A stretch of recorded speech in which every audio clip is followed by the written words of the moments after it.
문재인 정부가 4대강 사업의 결과로 녹조가 생기기 때문에 4대강의 보호를 없애는 방안을 포함해서 4대강 사업을 다시 한번 검토하겠다. 이렇게 주장을 하고, 뭐 몇 개 보의 물을 이제 방류하고 물을 빼겠다. 이렇게 발표를 했습니다. 참, 이게 문제가 이게 심각해질 수도 있습니다. 지금 같은 가뭄에 물을 뺀다. 벌써 천반양론이 뜨겁습니다. 4대강 보의 물을 이용해서 농사 짓는 그런 사람들, 공장에서 그 보의 물을 활용하는 사람들은 물 빼면 안 된다고 지금 벌써 반대하고 난리고, 환경단체 뭐 이런 4대강 보호와 관계없는 사람들은 물 빼라고 난리치고 이렇게 지금 하고 있습니다. 여기에 대해서 홍준표 후보가 논평을 했습니다. 녹조의 발생 원인은 질소와 인 성분이 있는 생활하수, 축산 폐수 등 오염물질이 하천에 스며들어 고온다습한 물과 만날 때 발생합니다. 녹조가 왜 생기느냐? 물을 가둬놔서 생기는 것이 아니라 그 물 속에 질소와 인 성분이 있는 생활하수와 축산 폐수 등 오염물질이 들어가기 때문에 녹조가 생긴다. 그랬습니다. 4대강 지류, 지천 등 비점 오염에 대한 수질 개선 사업을 하지 않으면 녹조가 없어지지 않는다. 4대강 사업을 하고 거기에 대해서 이렇게 지류에서 들어오는 생활하수, 축산 폐수 이것을 다 정화하는 시설을 해야만 녹조가 없어진다는 겁니다. 강물의 유속이 4분의 1 정도 보호 때문에 느려졌다고 녹조가 생기는 것은 아닙니다. 강물이 보호가 생긴 다음에 물이 밑으로 흘러내려가면 가두니까 한 4분의 1로 이제 강물의 흐름이 느려져서 늦게 강이 흐르니까 거기에서 녹조가 생긴다. 그건 사실이 아니라고 주장을 했습니다. 그건 뭘로 이렇게 근거를 댔습니까? 소양댐이 평균 232일 동안 물을 가두어 두어도 녹조가 없는 것. 232일이면 거의 1년 3분의 2 가까이는 물을 가둬 놨는데 그래도 녹조가 안 생깁니다. 왜요? 거기 상류에 생활을 와서 축산 폐수 안 들어오도록 다 조치를 취해놔서 그런 것입니다. 산 밑에 있는 저수지도 1년 내내 물을 가두어 두어도 녹조가 없습니다. 그 진짜 그래요. 저수지에 녹조 안 생기거든요. 계속 가두어 두어도. 그 왜 그러냐? 오염물질이 안 들어오기 때문에 그런 거예요. 그래서 4대강 지류 개선 사업을 해야 되는데 4대강에 이제 그 가지 하천들 여러 곳에 이렇게 하천 거기에 들어오는 축산 폐수, 생활 오수, 뭐 공장 폐수 이것을 차단해서 정화하고 맑은 물이 들어가도록 해야 되는데 거기에 30조 이상이 돈이 들어간다는 겁니다. 그래서 이걸 못하니까 결국은 4대강에서 녹조가 발생하고 더군다나 이제 유속이 좀 빨라지고 물이 많이 흘러가면 희석이 되는데 희석이 좀 덜 되니까 녹조가 좀 더 생기는 그런 현상이 일어나고 있는 것이죠. 4대강 보로 인하여 4대강 보가 16개 만들어졌다고 그러죠. 이 16개의 보로 인하여 홍수와 한해가 없어졌습니다.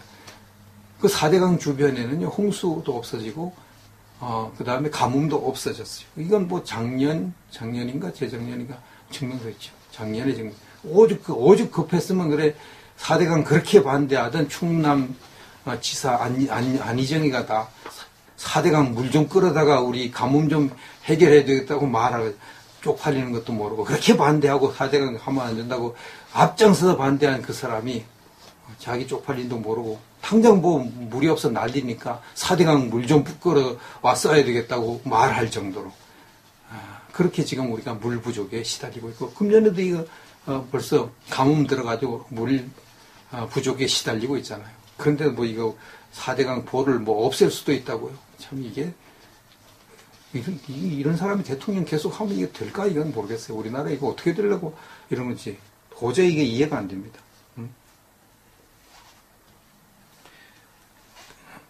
4대강 보로 인해 홍수와 한해가 없어진 것만 해도 1년에 수십조의 이득을 보고 있다고 지금 판단을 합니다. 홍 지사는. 1년에 수십조. 1년에 수십조.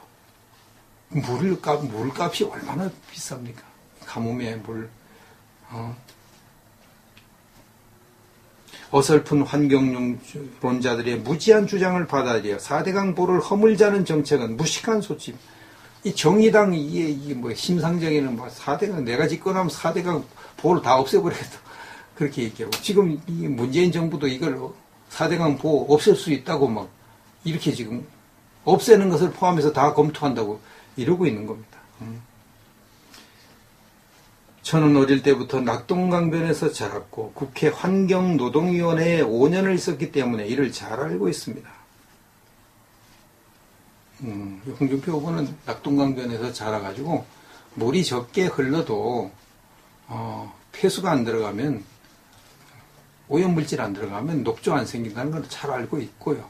그 다음에 환경노동위원회 하면서 녹조가 왜 생기는지 연구해서 잘 알고 있다고 지금 말하고 있는 것입니다.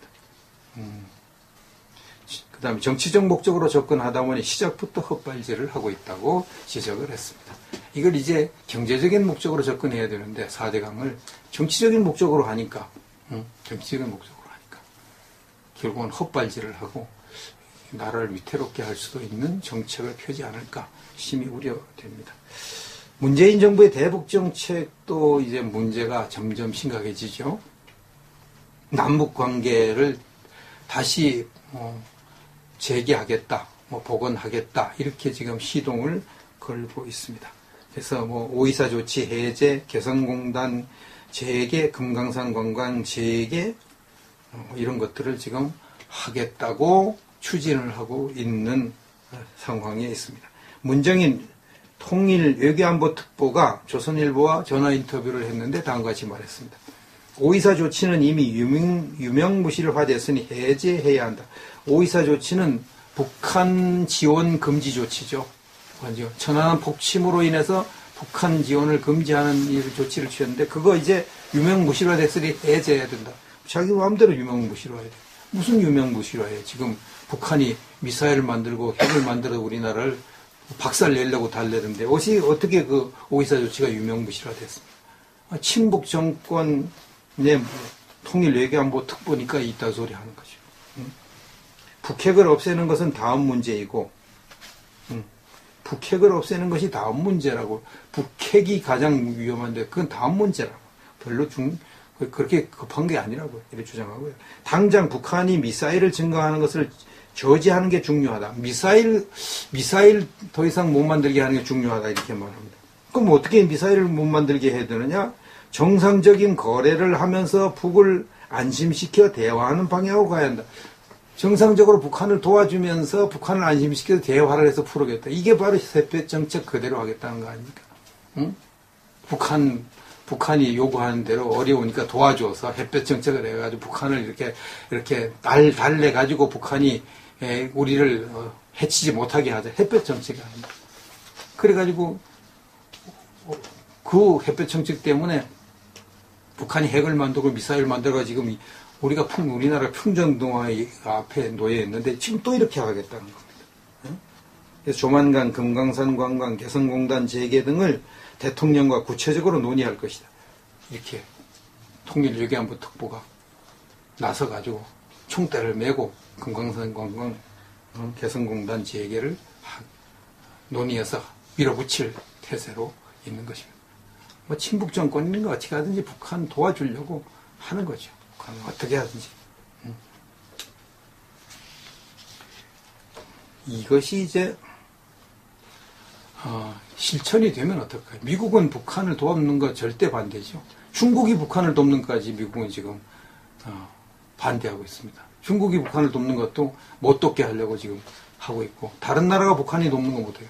그 북한의 돈줄을 끊어가지고 미사일 핵무기를 없애려고 하고 있어요. 근데 우리나라가 대한민국이 북한을 돕는 일을 한다. 미국이 말려도 계속 우리는 돕겠다. 내정 간섭하지 말아라. 이런 식으로 나가서 결국은 미국이 반대하는 북한을 도우면 어떤 일이 일어날 것인가. 이럴 가능성이 있거든요. 미국이 반대하는 일을 밀어붙일 가능성이 있습니다. 정권을 잡았기 때문에. 그럼 어떻게 될까요? 어떻게 될까요? 그럼 미국은 북한의 미사일 개발, 핵 개발 이걸 완성하기에는 절대 안 놔둘 거죠. 완성 단계에 이르렀다 그러면 미국은 북한을 폭격해서라도 그 시설을 다 파괴시킬 것입니다. 그러면 북한이 미사일 시설, 핵 시설에 폭격을 당하고 가만히 있을까요? 절대 가만히 안 있죠. 절대. 반드시 휴전선에 배치된 장사정포를 날릴 겁니다. 어차피 다 이판사판이라고 하면 그건 날리면 그 이전에 미국 시민들은 다 일본이나 다른 나라 철수시켰을 것이고, 결국은 서울에 집중적으로 장사정포가 떨어질 텐데, 서울은 무방비 상태로 장사정포를 막을 수 있는 수단은 현재 없으니까요. 그럼 서울 시민들이 엄청난 피해를 보게 될 것이죠. 그럼 우리나라가 이거 휘청하지 않겠습니까? 보통 문제 아니죠. 그 다음에 이제, 이래도 끝까지 북한을 돕겠다, 이렇게 하면, 결국은, 대한민국은 이제 더 이상 미국 편이 아니구나. 미국 편이 아닌데 뭐라도 도와주냐? 아닌데. 내 편이 아닌 적의 편을 도와주는 것은 곧 적을 도와주는 거니까 미군 철수시키는 것이 정답이다. 이렇게 나오겠죠? 미군 철수. 왜 미군 철수 하라고 또 운동 안 하겠습니까? 여차하면 미군 철수, 반미, 이거 시위하겠죠? 촛불 들고. 미군 철수한다. 그러면은 우리나라는 제2의 월남에 대해서 우파들은 완전히 박살이 나고 비참한 꼴을 당하게 될 수밖에 없는 것입니다. 이것만 이렇게 해도 안 한다. 이렇게 해도 미국이 안 하고 그래도 한번 한국을 어떻게 살려가지고 써보겠다고 하면 한국의 경제 제재를 가하겠죠. 경제 제재. 북한을 못 돕도록 경제 제재. 미국은 경제 제재 할 카드가 많죠. 미국 자본 빼가도록 종용을 해대고 그러면 자본이 빠져나가면 우리나라 다시 IMF 맞을 수밖에 없고요. 그러면 우리나라 비참한 고생을 또 하게 되는 것이죠. 또 하게 되는 것입니다. 미국의 힘이 만만하지 않습니다. 지난번에 박근혜 대통령이 오바마 대통령 만나고 와서 당장 일본 위안부 문제 합의하는 걸 보십시오. 오바마 대통령이 압력 넣겠죠. 밝혀지지 않았지만 더 이상 그것 끌어가지고 일본과의 관계 안 좋게 하면은 한미동맹, 한일동맹이 다 문제가 되니까 빨리 해결하시오. 안 하면은 제재하겠소.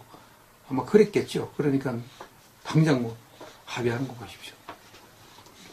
이번에 또 미국을 반대하면서 미국의 가장 중요한 정책인 대북 정책, 대북 압박 정책을 반대해가지고 우리나라 문재인 정부가 개성공단 지원하고 금강강등 재개하고 또 김대중 씨처럼 그냥 북한에 돈 갖다 퍼주고 몰래 그런 식으로 하면은 결국은 미국은 한국의 경제를 제재하는 카드라도 쓸 것입니다. 그 고통은 누가 다 당합니까? 국민들이 당해야죠. 이런 지금 위중한, 엄중한 그런 시기로 지금 접어들고 있는 것 같이 보여져서 걱정이 많이 됩니다. 하나님께 더욱더 매달려서 기도를 해야